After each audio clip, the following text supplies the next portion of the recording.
Okay, तो flame institute में आपका स्वागत है। हम केमिकल काइनेटिक्स की बात करते हैं। केमिकल काइनेटिक्स के पूरे सारे टॉपिक इसके अंदर जितने भी हम सभी कवर करेंगे।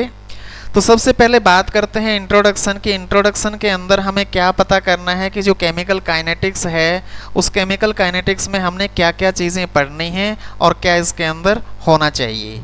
तो केमिकल जो रिएक्शंस होती हैं वो 3 फैक्टर के ऊपर डिपेंड करती हैं।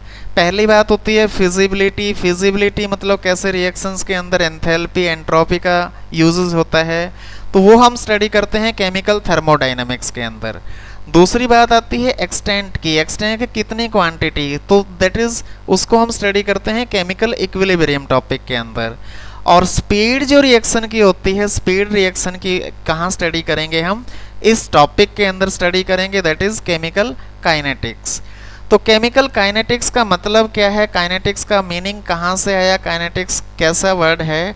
काइनेटिक्स जो होता है ये एक ग्रीक वर्ड होता है काइनेसिस। काइनेसिस मीन्स होता है मोमेंट, कोई भी मोमेंट जो हो रही है दैट इज कॉल्ड काइनेसिस। तो यहाँ पे हम केमिकल काइनेटिक्स का मतलब केमिकल की मोमेंट्स के बारे में हम स्टडी करेंगे। सो केमिकल की मोमेंट मीन्स कि branch of chemistry which deals with the study of reaction rate, यानी कि rate of reaction and there mechanism, उनका मैकेनिज्म कैसे होगा, रेट ऑफ रिएक्शन निकालने का तरीका कैसे होगा। सो नाउ एमसीक्यू की बात करें तो chemical kinetics deals with the rate of reaction, ये हमने अभी जस्ट किया है। टाइप्स ऑफ रिएक्शंस, रिएक्शंस कितने टाइप की होती हैं, इसके अंदर 3 टाइप की रिएक्शंस को हम स्टडी करेंगे। पहली है reaction very fast reaction, slow reaction और मॉडरेट रिएक्शन। हम तीनों के बारे में यहाँ स्टडी नहीं करेंगे, हम करेंगे मॉडरेट रिएक्शंस के बारे में। तो पहली बात होती है वेरी फास्ट रिएक्शन, बोलते किसको हैं, जो एक फ्रैक्शन ऑफ सेकंड के अंदर जैसे ही इंस्टेंट एकदम से हो जाती है। आपने बहुत सारे जादूगर देखे होंगे कि एक पेपर को एकदम से जला देते हैं, पेपर इंस्टेंट एकदम से जल जाता है, तो that is very fast reaction होगी। जो आयोनिक रिएक्शंस होती हैं वो भी सारी की सारी फास्ट रिएक्शन होती हैं, एकदम instants means fraction of second के अंदर, माइक्रो सेकंड्स के अंदर वो एकदम से हो जाती हैं। जो प्रेसिपिटेशन रिएक्शंस होती हैं वो भी हमारी फास्ट वेरी फास्ट रिएक्शन होती हैं, और जितनी न्यूट्रलाइजेशन रिएक्शंस होती हैं वो भी हमारी सारी की सारी वेरी फास्ट रिएक्शंस होती हैं। तो इसका एग्जाम्पल हम फास्ट रिएक्शन का एग्जाम्पल जैसे सिल्वर केमिस्ट्री की फॉर्म में जब हम इसका एग्जाम्पल देंगे तो सिल्वर क्लोराइड का जो प्रेसिपिटेशन होता है, मिक्सिंग ऑफ एक्वस सॉल्यूशन, यानी सिल्वर क्लोराइड को NaCl के साथ जब मिक्स किया जाएगा, AgNO3 और NaCl को मिक्स किया जाएगा तो AgCl के हमारे पास सिल्वर क्लोराइड के प्रेसिपिटेट हो जाते हैं। प्रेसिपिटेट ऐसे मीन्स एकदम से नीचे ऐसे प्रेसिपिटेट बैठ जाते हैं। तो ये एकदम फास्ट रिएक्शन होती है। केमिस्ट्री लैब के अंदर हम बहुत सारे ऐसे एग्जाम्पल्स करते हैं। कलर चेंज करना होता है, उसके अंदर फिनाप्थलीन के साथ हम इंडिकेटर का यूज़ करके। रस्टिंग ऑफ आयरन जो है, rusting of iron, oh sorry, ये नेक्स्ट एग्जाम्पल आ गया हमारा। वेरी स्लो रिएक्शन किसको बोलेंगे, स्लो रिएक्शन कौन सी होंगी, जो कुछ दिन में या महीने में या कुछ ऐसे सालों भी लग जाते हैं जिनको करने में। तो एग्जाम्पल हमारा है रस्टिंग ऑफ आयरन का। रस्टिंग ऑफ आयरन मीन्स कि आयरन के ऊपर जंग लग जाता है, ऐसा जंग लगा होता है आयरन के ऊपर, सभी ने देखा होगा। तो ये जो आयरन के ऊपर जंग लगता है, आयरन के मॉलिक्यूल ऑक्सीजन के कांटेक्ट में और वाटर के कांटेक्ट में जब आते हैं तो FeOH3 मॉलिक्यूल बन जाता है। This is called rusting of iron. तो आयरन के ऊपर जंग एकदम से नहीं लगता है, इंस्टेंट नहीं लगता है कि हमने पानी डाल दिया और हवा में रख दिया तो साथ के साथ वो जंग लग जाएगा। उसको कुछ महीने लग जाते हैं या कई जगह पे कुछ साल भी लग जाते हैं। तो उसके अंदर जैसे this is called very slow reaction, सालों में होती है या महीने में होती है। कोई प्लांट ग्रो करता है, आपकी उसको ग्रोथ इंस्टेंटली आपको नज़र नहीं आती है, धीरे धीरे प्लांट जो है ट्री की फॉर्म में बहुत बड़ा हो जाता है, पर उसको साल लग जाते हैं। कुछ प्लांट्स को महीने लग जाते हैं और कुछ प्लांट्स दिनों के अंदर भी बन जाते हैं। इसके बाद आता है मॉडरेट रिएक्शन। किसको बोलते हैं? मॉडरेट रिएक्शन का मतलब ना तो बहुत ज़्यादा फास्ट है ना बहुत ज़्यादा स्लो है। स्लो रिएक्शन के अंदर तो महीने साल लग जाते हैं, फास्ट में फ्रैक्शन ऑफ सेकंड में हो जाती है। अब मॉडरेट रिएक्शन कौन सी होती है? अगर जिसकी स्पीड ना ज़्यादा फास्ट है ना ही स्लो है। अगर हम पानी के अंदर चीनी को घोलते हैं, एग्जाम्पल हम पानी के अंदर चीनी को घोलें, तो इससे पहले एग्जाम्पल यहाँ पे हमारे पास हाइड्रोजन पेरोक्साइड का है। हाइड्रोजन पेरोक्साइड को जैसे ही एक्वस सॉल्यूशन में डालेंगे तो ये हाइड्रोजन पेरोक्साइड एक्वस फॉर्म में जो है ये वाटर और ऑक्सीजन गैस में कन्वर्ट हो जाती है। तो ये एकदम इंस्टेंट भी नहीं होती है और बहुत ज़्यादा टाइम भी नहीं लगते हैं। इसको हम लैब के अंदर भी कई बारी करते हैं। तो ये दो मॉलिक्यूल H2O2 हाइड्रोजन पेरोक्साइड के वाटर मॉलिक्यूल और यहाँ पे हमारा कन्वर्ट हो जाएगा ऑक्सीजन मॉलिक्यूल। नेक्स्ट एग्जाम्पल जो मैंने पहले देने की कोशिश की थी कि चीनी को जब हम पानी के अंदर घोलते हैं तो चीनी हमारी पानी के अंदर घुलते हुए हमें नज़र आती है। चीनी एकदम से जब डालते हैं एकदम से नहीं डाइल्यूट हो जाती उसके अंदर और बहुत ज़्यादा टाइम भी नहीं लेती है। जैसे जैसे उसको हिलाते रहते हैं तो धीरे धीरे चीनी जो है हमारी उसके अंदर घुलते हुए हमें पता लगता है कि हाँ चीनी कम हो रही है, कम हो रही है, कम हो रही है। दूसरा एग्जाम्पल अगर आप जैसे लें, एक कैंडल को लें, उसको जला दें, कैंडल ऑन कर दी और उसके ऊपर कोई ग्लास रख देते हैं, तो जो कैंडल जलती हुई अंदर ग्लास के जो ऑक्सीजन है उसको धीरे धीरे कंज्यूम करेगी और कंज्यूम करते करते वो लाइट जो है उसकी धीरे धीरे कम होती चली जाएगी। एकदम से नहीं बुझती है बट धीरे धीरे हमें नज़र आती है वो बुझ जाती है, बंद हो जाती है। तो ये एग्जाम्पल है मॉडरेट रिएक्शंस के। अगला एग्जाम्पल है डिकम्पोजिशन ऑफ नाइट्रोजन पेंटॉक्साइड। इसको आप देख सकते हैं, तो ये भी एक मॉडरेट रिएक्शन होती है। सो इस चैप्टर के अंदर हम क्या स्टडी करेंगे? मेनली हम काइनेटिक्स, केमिकल काइनेटिक्स के अंदर मॉडरेट रिएक्शंस के बारे में स्टडी करेंगे कि रेट, स्पीड या वेलोसिटी की हम बात करेंगे। तो ये हमारे पास कोई भी चीज़ है, स्पीड की हम जब बात करते हैं, फॉर एग्जांपल हम अपनी कार का एग्जांपल लेते हैं, तो कार हमारी इस पोजीशन से इस पोजीशन पे आ गई, तो स्पीड किसी भी ऑटोमोबाइल की स्पीड को हम जैसे हमारे फिजिक्स के अंदर हम पढ़ चुके हैं, स्पीड क्या होता है? Distance divide by time. Distance मतलब चेंज इन पोजीशन, तो चेंज इन पोजीशन डिवाइड कितना टाइम उसने लिया है तो उसको हम स्पीड बोलते हैं। यहाँ पे हमारे पास क्या होता है? केमिकल काइनेटिक्स के अंदर हम क्या स्टडी कर रहे हैं? कार को तो स्टडी नहीं कर रहे हैं, कार की स्पीड को स्टडी नहीं कर रहे हैं, हम केमिकल रिएक्शंस की कर रहे हैं। तो केमिकल रिएक्शंस के अंदर क्या होगा? हमारा रिएक्टेंट है और रिएक्टेंट जब प्रोडक्ट में कन्वर्ट होता है तो ये यहाँ पे हम इस किस रेट से प्रोडक्ट में कन्वर्ट होता है, या कंसंट्रेशन रिएक्टेंट की चेंज होती है, प्रोडक्ट की चेंज होती है, तो कैसे होती है? तो उसको स्टडी करने के लिए हम क्या कर देंगे? इसकी स्पीड को हम क्या करेंगे? जो डिस्टेंस की हमने पोजीशन की बात की थी वहाँ पे हम कंसंट्रेशन की क्वांटिटी ले लेंगे। तो change in concentration divide by time taken, यानी रिएक्टेंट की या प्रोडक्ट की कंसंट्रेशन चेंज होती है। तो रिएक्टेंट के केस में अगर हम बात करेंगे, पहले हम डेफिनेशन की बात करते हैं, तो डेफिनेशन क्या हो जाती है? रेट ऑफ रिएक्शन जो है is defined as the change in the concentration of any one of the reactant या फिर प्रोडक्ट। या तो रिएक्टेंट की concentration per unit time change हो या प्रोडक्ट की कंसंट्रेशन चेंज हो, तो इसको हम बोलते हैं रेट ऑफ रिएक्शन। तो रेट ऑफ रिएक्शन के केस में आगे हम बात करते हैं कैसे इसको रिप्रेजेंट करेंगे। ये हमारे पास रिएक्टेंट है और दूसरी तरफ हमारे पास आ गया product. Rate of disappearance of reactant की फॉर्म में जब हम बात करेंगे, तो मान लीजिए कि हमने जब स्टार्ट किया तब टोटल रिएक्टेंट था हमारे पास, और रिएक्टेंट की कंसंट्रेशन 1 सेकेंड, 2 सेकेंड या कुछ मिली सेकेंड या माइक्रो सेकेंड के बाद, किसी भी टाइम के बाद जब रिएक्टेंट की कंसंट्रेशन क्या होगी? धीरे धीरे कम होती चली जाएगी। तो decrease in concentration of reactant divide by time taken, कितना टाइम लगेगा? तो इसको बोलेंगे रेट ऑफ रिएक्शन रिएक्टेंट की फॉर्म में। और अगर R1 जो है हमारा रिएक्टेंट स्टार्टिंग में है और R2 हमने बोल दिया कि रिएक्टेंट हमारा कुछ टाइम के बाद है, तो T1 पे R1 है, T2 टाइम के ऊपर R2 है। तो इस केस में हमारी जो टोटल टाइम क्या हो जाएगा, डेल्टा टी क्या हो जाएगा, T2 माइनस T1, बाद का टाइम माइनस पहले का टाइम। और रिएक्टेंट क्या हो जाएगा कि बाद में कितना है और पहले कितना था, तो R2 माइनस R1। तो इस फॉर्म में जब हम बात करेंगे तो delta R divide by delta T, या फिर हम इसको अलग से बोल सकते हैं T2 माइनस T1 को नीचे रख देंगे, R2 माइनस R1 को ऊपर रख देंगे।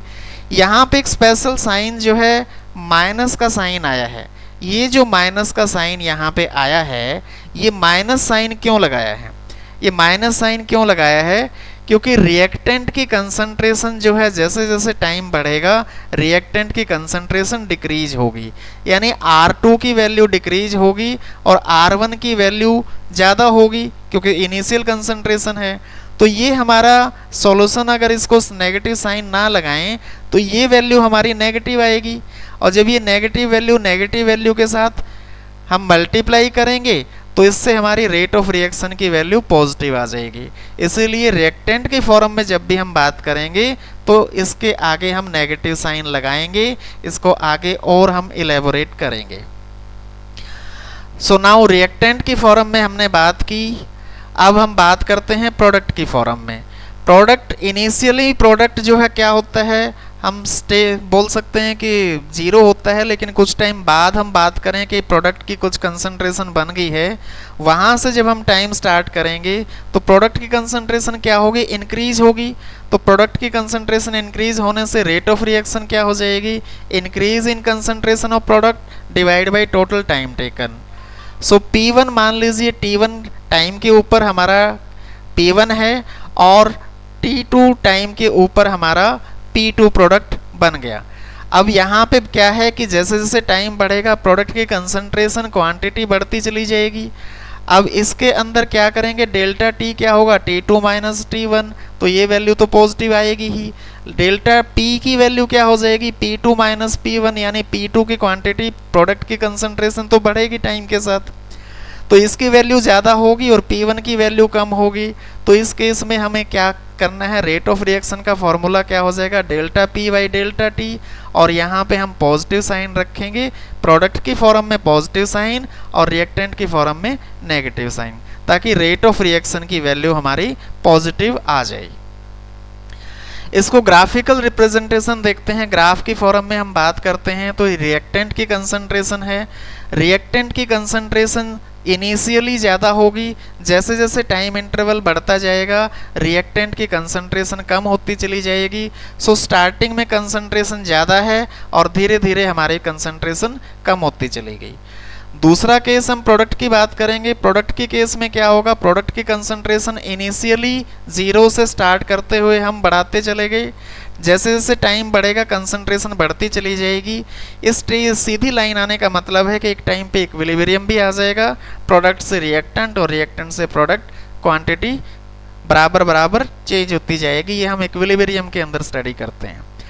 तो ये रिएक्टेंट के केस में है, ये प्रोडक्ट के केस में है, दोनों को बना दें तो क्या हो जाएगा, ये हमारा डायग्राम बन गया। इसके अंदर क्या होगा, प्रोडक्ट की कंसंट्रेशन वाला चार्ट ये हो गया और रिएक्टेंट की कंसंट्रेशन वाला रेड लाइन में हो गया। तो ये हमारा ग्राफिकल रिप्रेजेंटेशन हो गया प्रोडक्ट और रिएक्टेंट की फॉर्म में।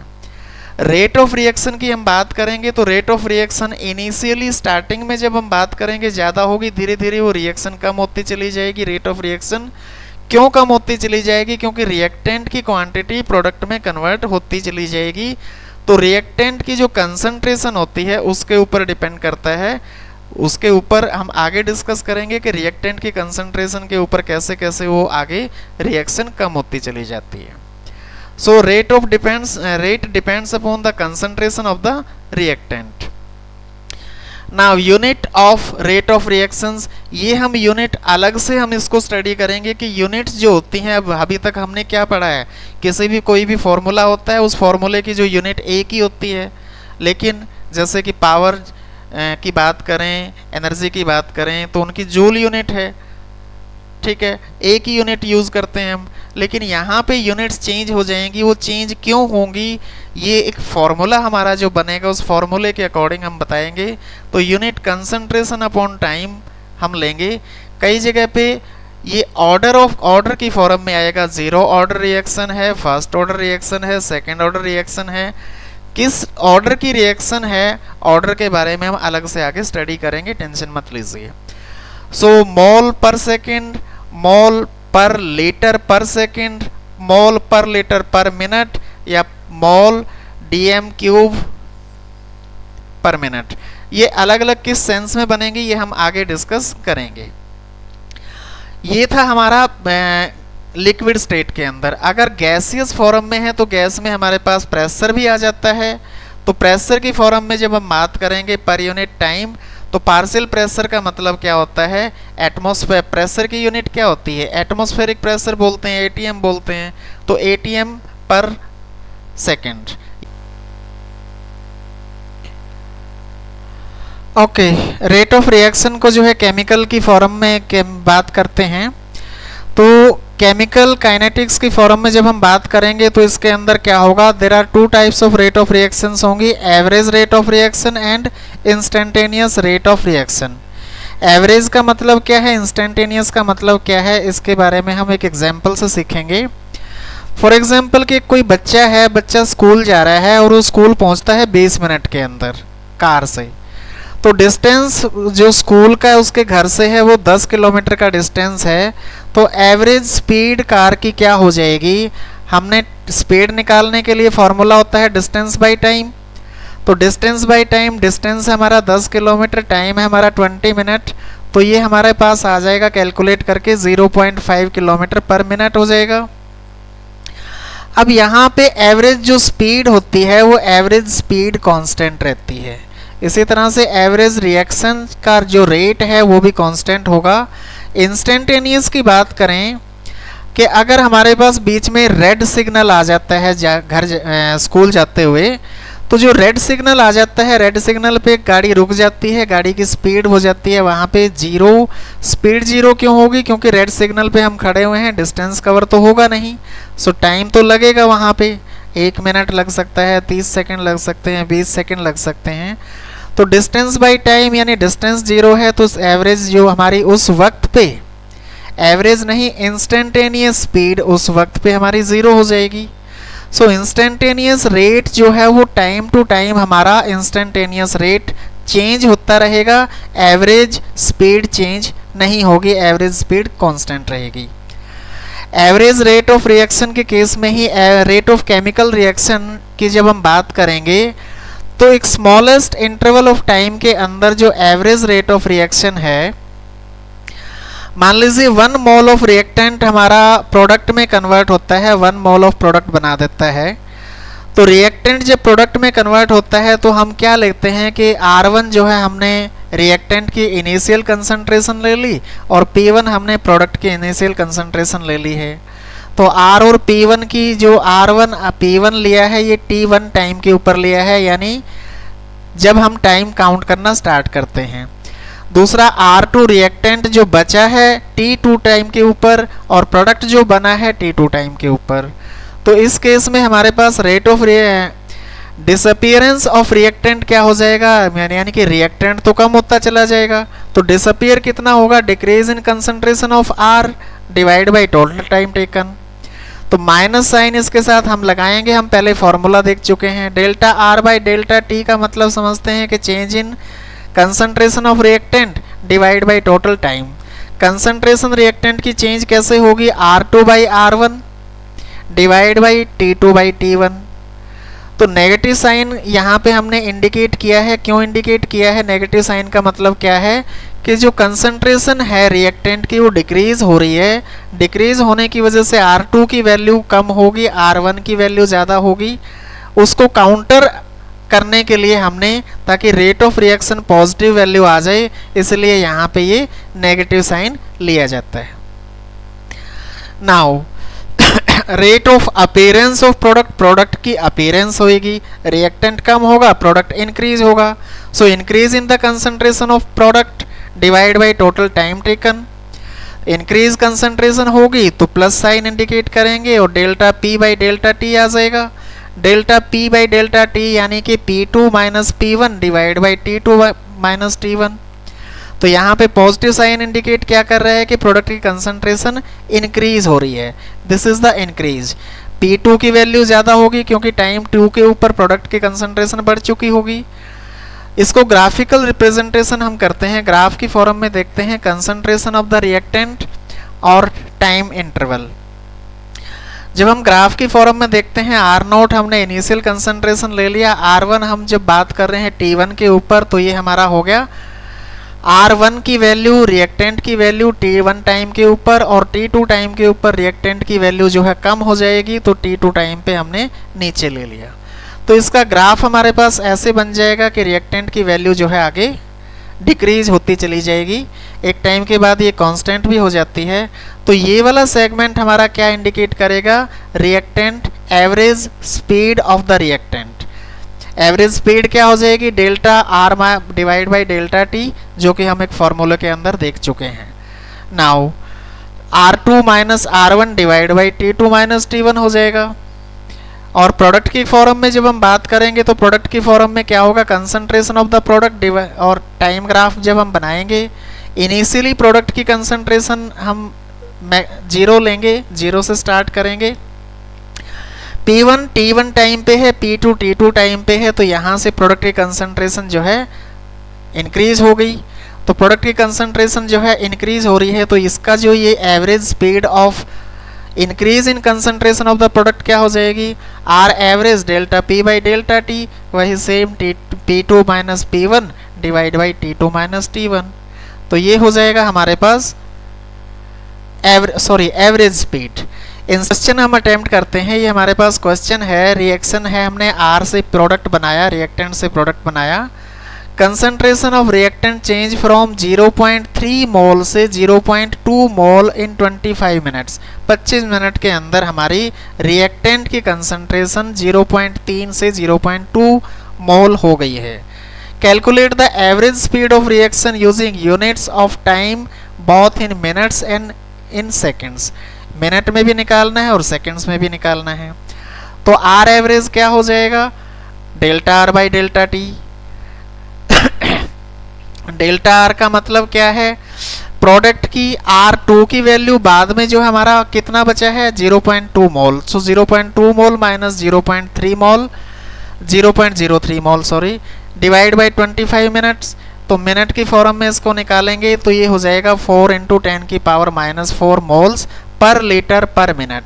इसको सेकंड्स में कन्वर्ट करना है, तो सेकंड्स में कन्वर्ट करना है तो मिनट को सेकंड में कन्वर्ट करना है, तो उससे क्या कर देंगे 60 से टाइम को हम मल्टीप्लाई कर देंगे, तो 25 into 60 is equal to 6.67 into 10 की power minus 6 moles per litre per second हो जाएगा।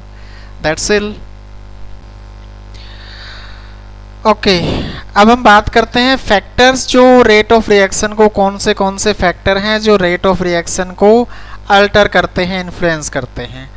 मेनली हमारे को जो फैक्टर्स जो इन्फ्लुएंस करते हैं वो हमारे को डिस्कस करने हैं। सबसे पहले जो फैक्टर है that is nature of the reactants. जो रिएक्टेंट्स होते हैं वो कौन से रिएक्टेंट्स की वजह से रेट ऑफ रिएक्शन फास्ट होता है, स्लो होता है, कम होता है, ज़्यादा होता है। उसके बाद concentration of the reactants, then हमारे पास आएगा टेम्परेचर डिपेंडेंट, टेम्परेचर की वजह से रेट ऑफ रिएक्शन जो है चेंज होता है, अल्टर होता है, और कैटालिस्ट। इन सब के बारे में हम आगे डिस्कस करेंगे। तो नेचर ऑफ रिएक्टेंट की बात करें तो जो आयोनिक रिएक्टेंट होते हैं वो सबसे ज़्यादा फास्ट काम करते हैं, फास्ट होते हैं वो then the covalent reactant. Covalent bond जो होते हैं, कोवेलेंट रिएक्टेंट होते हैं, जो बॉन्ड डिसोसिएशन और एसोसिएशन एनर्जी उनके अंदर चाहिए होती है, तो वो जो कोवेलेंट बॉन्ड की वजह से हमारे पास वो कोवेलेंट बॉन्ड की वजह से वो स्लो हो जाते हैं, और आयोनिक बॉन्ड जिनके अंदर होते हैं वो फास्ट होते हैं। तो AgNO3 NaCl हमारे पास है, ये आयोनिक रिएक्टेंट है, तो ये एकदम से बिल्कुल फास्ट रिएक्शन हो जाएगी, ये फास्टर हो जाएगी। दूसरे केस में यहाँ पे बात करेंगे, ये सभी जो है यहाँ पे कोवेलेंट बॉन्ड प्रेजेंट हैं। CH3COOCH2H5 का O2 H2O के साथ जब हम रिएक्शन करेंगे तो ये वाली रिएक्शन हमारी हो जाएगी स्लो, क्यों होगी? क्योंकि इसके अंदर कोवेलेंट रिएक्टेंट हैं, ऊपर वाली के अंदर आयोनिक रिएक्टेंट्स हैं, इसीलिए आयोनिक वाली फास्टर होती है, कोवेलेंट वाली स्लो होती है। तो this is the nature of the reactant. अब एक बार पहले हम इसकी बात कर लेते हैं, law of mass action. Rate law क्या होता है, रेट एक्सप्रेशन कैसे करते हैं, हम इसको एक्सप्रेस कैसे करते हैं। ये हमारे पास मैथमेटिकली एक इक्वेशन है जिसमें ए और बी रिएक्टेंट हैं, कैपिटल ए और कैपिटल बी, और सी कैपिटल डी कैपिटल ये हमारे पास प्रोडक्ट हैं। इनको हमने ए और बी स्मॉल लेटर जो दिए हैं ब्लू कलर में, सी एंड डी, ये वाले हैं इनके हमारे स्टेचियोमेट्रिक, यानी कि जो हमारे इनके नंबर होते हैं वो नंबर हैं। तो मैथमेटिकली जो हमारा रेट हो जाएगा that is directly proportional to the rate law. Actual rate of reaction depends on the experimental conditions. जो एक्सपेरिमेंट हम करके देखते हैं वहां से हमें एक्चुअल रेट ऑफ रिएक्शन जो है यहाँ पे हमें मिलता है। तो जो प्रोपोर्शनलिटी का साइन हटाएंगे तो उसके लिए हमें कांस्टेंट डालना होता है, दैट इज के हो गया, ए और बी रिएक्टेंट हो गई, और यहाँ पे अल्फा और बीटा। तो ये जो अल्फा और बीटा की पावर है, ये हमने अल्फा और बीटा कहाँ से लेके आए हैं, ये हमारे को एक्सपेरिमेंटली पता चलेंगे कि क्या होते हैं अल्फा और बीटा। तो जो ये पावर में हम लिखते हैं ये स्टेचियोमेट्री भी हो सकते हैं, स्टेचियोमेट्रिक कोफिशिएंट भी हो सकते हैं, बट जरूरी नहीं है। तो हमें मेनली लिखना है इसको अल्फा और बीटा। अल्फा बीटा जो है एक्सपेरिमेंटली डिटरमिन किए जाएंगे। So rate law is defined as an experimentally determined equation. Rate law is defined as an experimentally determined equation that express the rate of chemical reaction in term of molar concentration of the reactants at any instant। मतलब कि जो ये alpha और beta हैं, हमने alpha और beta लिखने हैं। पिछले केस में जो हमने कोफिशिएंट, स्टेचियोमेट्रिक कोफिशिएंट जो लिखे थे वो वैल्यू भी हो सकती है अल्फा बीटा की, बट जरूरी नहीं है। नाउ अब हम बात करते हैं ऑर्डर ऑफ रिएक्शंस। ऑर्डर का मतलब क्या होता है कि zero order, first order, second order, third order, इनका मतलब क्या है। ऑर्डर ऑफ रिएक्शन का मतलब कि जो पावर हमने बनाई थी अल्फा और बीटा की फॉर्म में, वो अल्फा और बीटा की पावर को हम ऐड करके जितना नंबर आता है उसको बोलेंगे ऑर्डर ऑफ रिएक्शन। मीन्स के sum of the power of the concentration of reactants in the rate law expression. जो अभी रेट लॉ एक्सप्रेशन हमने देखा था उसके अकॉर्डिंग जो सम हो जाता है अल्फा और बीटा का, तो वो स्टेचियोमेट्रिक कोफिशिएंट के इक्वल हो भी सकता है, नहीं भी हो सकता है, तो ये जरूरी नहीं है। एग्जाम्पल देखिए, X A plus Y B is equal to product में जाता है, तो रेट लॉ को अप्लाई करते हैं तो rate is directly proportional to reactants की पावर। ये ए बी और एक्स वाई अलग अलग हैं, हो भी सकते हैं, जरूरी सेम नहीं, सेम हो भी सकते हैं, नहीं भी हो सकते हैं। तो इसको एक्स और वाई की फॉर्म ना लिखते हुए हम ए बी यानी कि डिफरेंट नाम दे दें, अल्फा बीटा दे सकते हैं या ए बी एफ दे सकते हैं, क्योंकि इस केस में हमने एक्स और वाई स्टेचियोमेट्रिक कोफिशिएंट लिए हैं। तो इस केस में a प्लस बी की वैल्यू क्या हो गई, n जितना भी नंबर आएगा तो n ऑर्डर रिएक्शन इसको हम बोलेंगे कि जो नंबर आएगा वो ऑर्डर हो जाएगा। k जो है दैट इज रेट कांस्टेंट बोल सकते हैं, वेलोसिटी कांस्टेंट बोल सकते हैं, प्रोपोर्शनलिटी कांस्टेंट बोल सकते हैं इस फॉर्मूले के, रेट लॉ के प्रोपोर्शनलिटी के साइन के साथ। तो ये बात पक्का ध्यान रखनी है कि a प्लस बी जो है, ये जो a प्लस बी है, स्मॉल a स्मॉल b, ये x और y के सेम वैल्यू हो भी सकती है, नहीं भी हो सकती है। तो ये हमारे पास है क्योंकि a और b की वैल्यू जो है हम एक्सपेरिमेंटली पता करते हैं, हम रिएक्शन देख के पता नहीं कर सकते हैं। लेकिन इस केस में देखिए H2O2 हाइड्रोजन पेरोक्साइड को H2O प्लस हाफ O2 में किया है, तो H2O2 की एक्सपेरिमेंटली वैल्यू जो है यहाँ पे 1 आई है, तो 1 यहाँ पे लिखा नहीं है, यहाँ हम 1 लिख सकते हैं। तो एक ही रिएक्टेंट है, तो ये फर्स्ट ऑर्डर रिएक्शन हो गई। दूसरा केस हमारा ये है NH4NO2 का, इसका भी एक मॉलिक्यूल, क्योंकि ये 1 यहाँ पे लिखा नहीं हुआ है, पावर में 1 लिखें या ना लिखें चल जाता है। जो भी रेडियो एक्टिव डिसइंटीग्रेशन होते हैं, जितने भी रेडियो एक्टिव हमारे रेडियो एक्टिव सब्सटेंस होते हैं, उनकी जो रिएक्शंस होती हैं वो फर्स्ट ऑर्डर रिएक्शंस होती हैं। फर्स्ट ऑर्डर रिएक्शन एक ही रिएक्टेंट मॉलिक्यूल है उसके अंदर।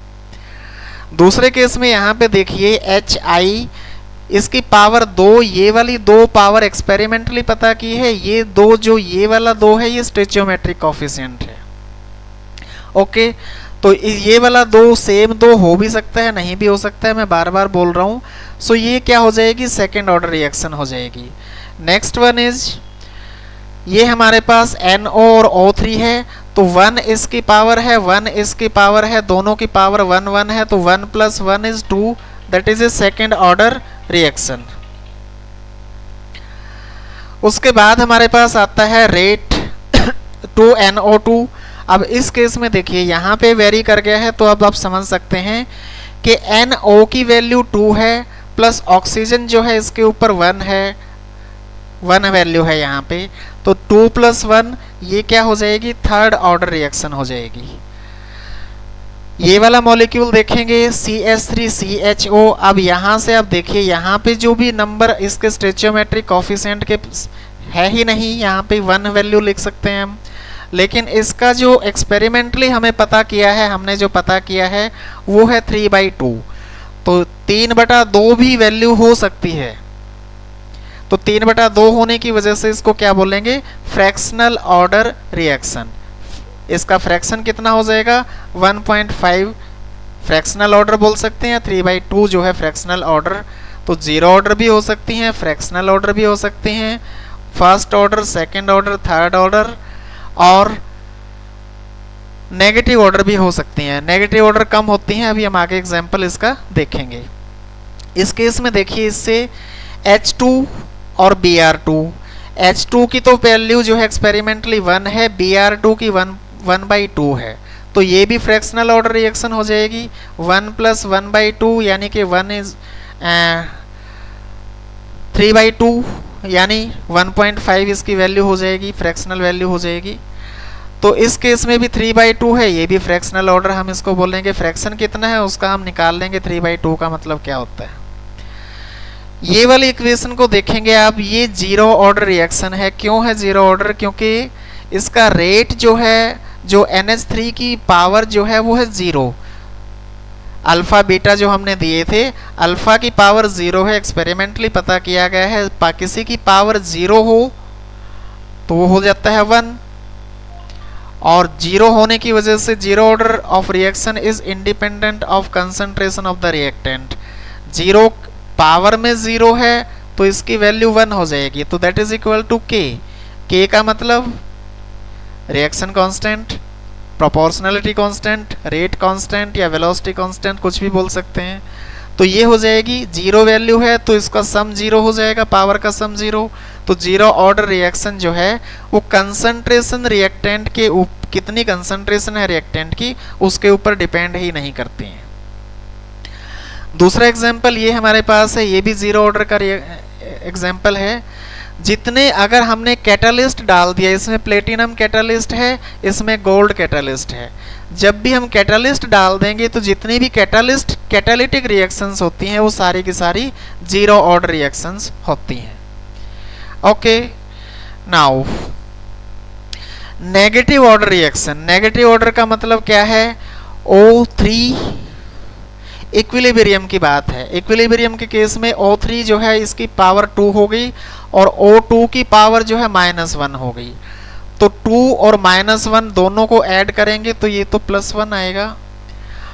Order with respect to oxygen is, oxygen के रिस्पेक्ट में देखेंगे तो -1 है, और अगर ऑर्डर O3 के रिस्पेक्ट में देखेंगे तो फिर ये +2 हो जाएगा। तो सेकेंड ऑर्डर O3 के रिस्पेक्ट में हो जाएगी और नेगेटिव ऑर्डर जो है ऑक्सीजन के रिस्पेक्ट में हो जाएगी। तो ऑर्डर जो है 0 भी हो सकता है, फ्रैक्शनल भी हो सकता है, इंटीग्रल भी हो सकता है, नेगेटिव भी हो सकता है, बट नेगेटिव जो है वो रेयर होता है।